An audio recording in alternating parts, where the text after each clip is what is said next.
ከጥፍሩ ፈንገስ ጋር እየታገሉ ከሆነ ይህ ቀላል ዘዴ ሊረዳዎት ይችላል። ይህ ቪዲዮ እንዳያመልጣችሁ፣ ለችግሮ መፍትሄ ያገኙበታል። 3 ፍሬ ትኩስ ነጭ ሽንኩርት በመፋቅ ይጀምሩ። ነጭ ሽንኩርት ጥፍር ውስጥ ዘልቆ የሚገባ የፈንገስ ህዋስን እድገት የሚገታና ኢንፌክሽኑ እንዳይሰራጭ የሚከላከል አሊሲን የተባለ ጸረ ፈንገስ ውህድ አለው።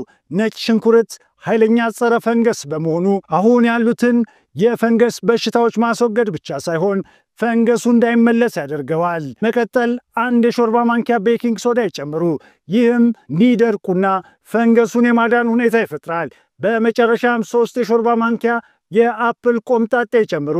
የፈንገሱን ስሮች ለማጥፋትና የጥፍርን የተፈጥሮ ሚዛን ለመመለስ ይረዳል። በተጎዳው ጥፍር ላይ ለ15 ደቂቃ ይተዉት፣ ከዛም ይጠቡት።